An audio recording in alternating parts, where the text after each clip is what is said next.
galera, bem-vindos a mais um vídeo do canal ResenMed. E hoje estaremos falando sobre potencial de repouso, certo?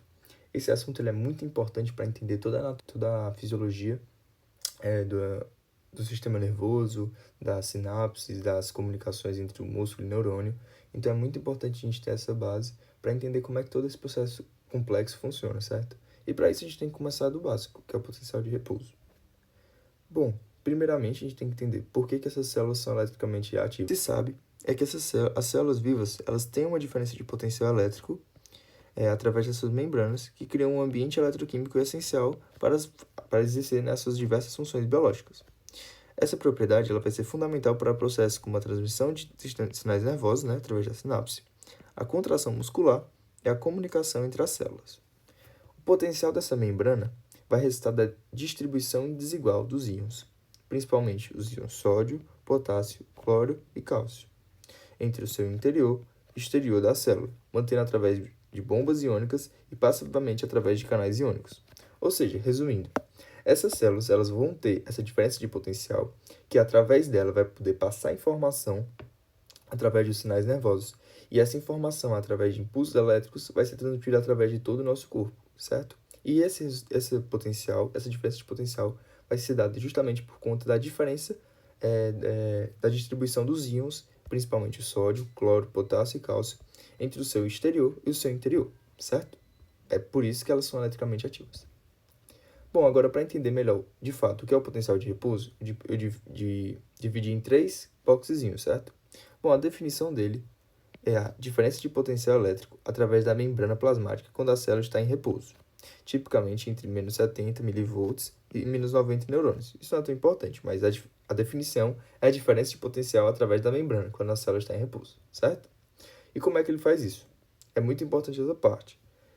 Ele vai ser mantido pela bomba de sódio e potássio, ATPase, porque usa energia, e pela permeabilidade seletiva dos íons potássio. Ou seja, principalmente, quem vai contribuir mais para o potencial de repouso não vai ser a bomba sódio e potássio. Ela vai ser responsável pela manutenção, mas quem vai mais contribuir para esse potencial vai ser a permeabilidade seletiva dos íons potássio. Ou seja, os íons potássio vão definir, de fato, de forma mais incisiva, o potencial de repouso, certo? Bom, continuando. Como é que é esse equilíbrio, Vai ser um estado dinâmico, onde as forças elétricas e químicas vão se equilibrar, mas a bomba vai continuar trabalhando para manter os gradientes iônicos. Ou seja, o potencial de repouso ele vai ser um equilíbrio cinético, ou seja, os fluxos elétricos, como, por exemplo, do cálcio, do sódio, eles vão estar equilibrados com o fluxo eletroquímico. Ou seja, a gente vai ter uma membrana, a célula vai ter uma membrana, e aqui dentro negativo e fora vai estar positivo. A gente vai ter uma força elétrica, que vai atrair essas duas, certo? Pode ser desse sentido. E se aqui tiver mais, de acordo com a difusão, a gente vai ter que igualar essas concentrações. Então, se aqui tiver mais concentrado e aqui tiver menos concentrado, vai ter que ter uma força para igualar essas concentrações. Isso daí é o básico da química, Que as concentrações vão ter que se igualar. Então, justamente, vai ser nesse equilíbrio de forças que vai se instalar o potencial de repouso. Esse equilíbrio entre as cargas negativas e positivas e o equilíbrio entre as concentrações, porque existe um equilíbrio químico aí, Enfim, é basicamente isso que eu quis dizer com o equilíbrio, certo? É o equilíbrio dessas forças e desses fluxos, que no potencial de repouso existe esse fluxo, existe essa troca. Não é nada fechado, certo? Justamente porque existem vários meios que esses íons podem entrar e podem sair. Eu coloquei uma observação. O potencial de repouso ele vai apresentar o estado basal elétrico da célula, ou seja, como ela vai estar normalmente. E ele vai estar preparando para responder a estímulos e gerar sinais elétricos, certo? Então ele vai ser como se fosse um campozinho de força que vai detectar, não de força em si, mas vocês entenderam, vai ser um campozinho que vai conseguir sentir a informação e vai conseguir gerar estímulos elétricos através dela. Em células grandes, ele vai ser mantido por um longo período de tempo, mesmo quando há bloqueio do metabolismo energético. Aí você me pergunta, como assim? Tendo um bloqueio do metabolismo, ele consegue se manter? Sim, não é exatamente isso que a gente acabou de falar, que ele vai ser principalmente mantido através do equilíbrio dos íons potássio, e não pela bomba de sódio e potássio. principalmente vai ser pelo o equilíbrio dos íons potássicos, acabei de falar. Então, quando há o bloqueio desse metabolismo, o potencial de repouso vai continuar, porque ele depende principalmente da permeabilidade seletiva dos íons potássio, certo? Que eu acabei de falar, né? Justamente porque os processos que precisam de ATP, como a bomba de sódio e potássio, não contribuem tanto quanto a dependência do gradiente de K+, que é quem define o alto potencial de repouso, devido à alta permeabilidade, certo? Por que alta permeabilidade? Simplesmente porque tem mais canais de cálcio e Deus fez assim a célula. Quando a gente estuda, tem mais permeabilidade de sódio do que de cálcio e de cloro, por exemplo. Por quê? Porque tem mais canais de potássio, simplesmente assim. Deus fez as coisas assim e é isso. Certo? Bom, aí chega na famosa equação de Nash, certo? A equação de Nash ela vai descrever como é que esse potencial elétrico de equilíbrio do íon vai ser quando as suas forças químicas e elétricas, que eu acabei de demonstrar, se igualam, certo? Ele vai ser fundamental para compreender o potencial de membrana em repouso, pois permite estimar o potencial de equilíbrio de cada íon e comparar esse valor com o potencial real da célula. Ou seja, a equação de Nash, que vai ser a equação que vai nos dizer quanto vai ser o potencial para cada íon, ou seja, o potencial que vai definir tudo isso que eu falei, da excitabilidade, da formação de sinapses, da contração muscular, tudo isso vai ser, a equação de Nash vai te dizer apenas para um íon, como um íon vai participar desse processo. Mas, como a gente vai ver na frente, existe outra equação que ela nos diz como vários íons juntos vão definir esse potencial de membrana, que vai ser o responsável, o potencial de equilíbrio, que vai ser responsável justamente pelo que eu acabei de falar, desses vários processos fisiológicos muito importantes, certo? Mas, enfim, a fórmula é essa. 61,5 vezes o log do íon de dentro sobre o log do íon de fora, certo? Então, só escrevendo aqui de novo, para deixar de forma mais didática. 61,5 vezes o log da concentração do íon fora sobre a concentração do íon dentro. Tem algumas formas que eles colocam mais ou menos e trocam a posição dentro do parêntese. Sendo que, como a gente tem a calculadora, né, que eu achei muito importante, o sinal aqui fora já vai ser definido aqui dentro. Porque se a concentração dentro for maior que a de fora, logicamente aqui vai ficar negativo. E se a concentração de fora for maior do que a de dentro, logicamente aqui vai ficar positivo. Então, deixe a sua calculadora responder por você e não fique tentando adivinhar o sinal. Aí eu separei aqui também, para identificar as variáveis, a concentração do íon fora e a concentração do íon dentro, a concentração extracelular e a concentração intercelular. Substituir os valores, né? Como o K, a gente vai ter que usar as concentrações externas do potássio e concentração interna do potássio, porque, como eu acabei de falar, a equação de Nash é para um íon específico. Aí um exemplo, né? Calcular o potencial de equilíbrio para um íon. Exemplo, se a concentração do potássio for 5 milimol interna, externa, né? Concentração extracelular for 5 milimol e a intracelular for 140 milimol, o potencial do equilíbrio vai ser aproximadamente 89 milivolts. Mas eu vou estar, no final dessa aula, vou estar fazendo algumas questões, né? Para deixar isso bem claro. Bom, o potencial de repouso, ele costuma ficar muito próximo do potencial de equilíbrio do potássio. Por quê? Porque existem mais canais de potássio que Deus fez assim. E a permeabilidade do potássio vai ser maior por conta disso. Exatamente isso, porque a membrana vai ser muito mais permeável ao potássio do que os outros íons. Ou seja, então o potássio meio que vai mandar na parada, certo? E a equação de Nash vai ajudar a explicar por que o interior da célula permanece negativamente carregado. Se vai sair mais potássio, significa que vai ficar mais negativo dentro da célula. Faz bem óbvio, né? A equação de Nash vai ser uma ferramenta essencial para relacionar gradientes iônicos, permeabilidade seletiva e potencial de membrana em repouso. Deu para entender? Essa aqui é a fórmula de Nash, sem precisar de mais ou menos. E, por fim não, né? Porque ainda tem mais um slide, mas a equação de Goldman-Hodgkin-Katz, que é conhecida como Goldman só, ou GHK. Ela vai descrever o potencial de membrana levando em conta múltiplos íons ao mesmo tempo, ou seja, já que a de Nash dizia só um, a Hodgkin, Katz e Goldman vai dizer de todos os principais íons, certo? Então, ela é melhor para estimar qual vai ser a real potencial de repouso de uma célula. Se lhe perguntarem qual das duas é a melhor para responder essa pergunta é a de Goldman, Hodgkin e Katz, certo? E tá aqui, a fórmula gigante, mas ela basicamente ela leva em consideração a permeabilidade de cada um, tendo ela como potássio sendo 1, porque ela é, como parâmetro de comparação, né?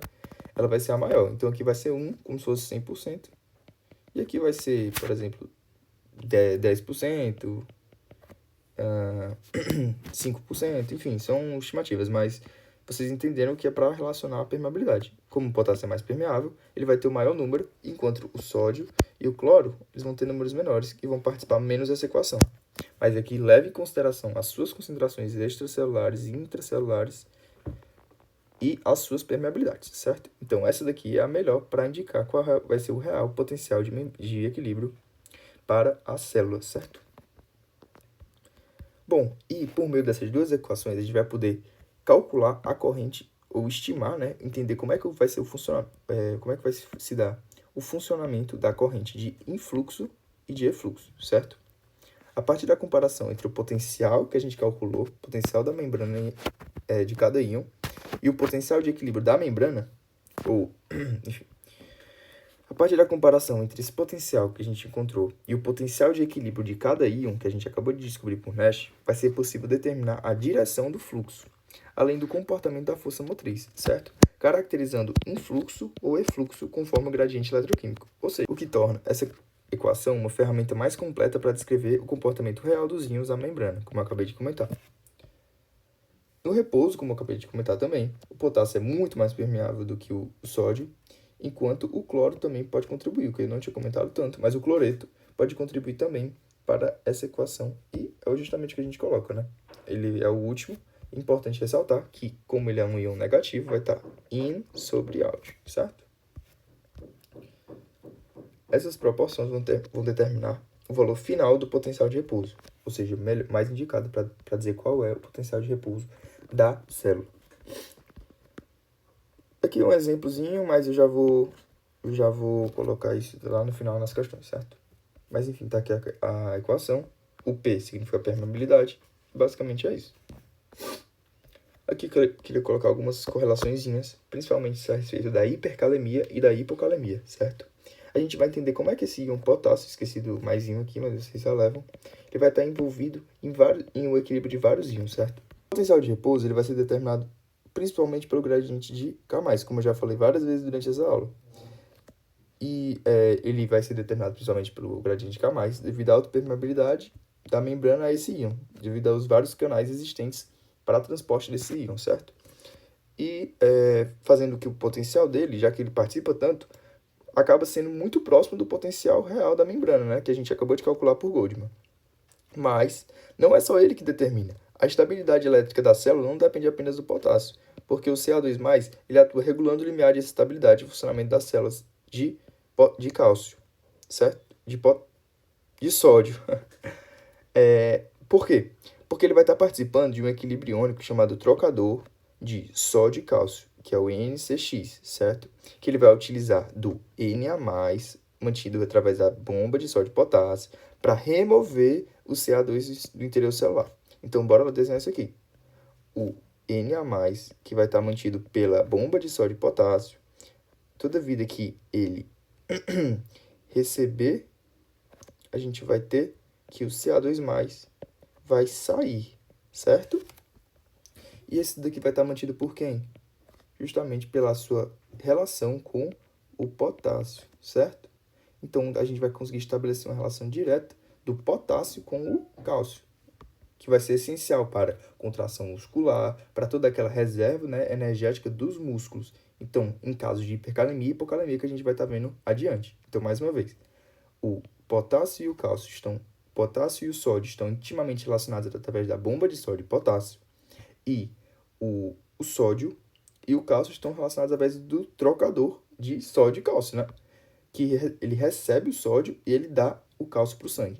Beleza, isso aqui deu para entender. Agora vamos continuar para explicar isso de forma prática, que eu acho que é até melhor. A hipercalemia, como o nome sugere, eu decorei assim, né? Hipercalemia. Porque cal parece cálcio, né? Mas é K de potássio, certo? Significa o excesso de potássio no sangue, certo? Aqui, né, que IPER é alto, cálcio é potássio e anemia no sangue. Fisiologicamente, o aumento vai reduzir o gradiente de saída do potássio, né? Se a gente tem mais fora e menos dentro, vai começar a igualar e não vai ter esse gradiente de saída, certo?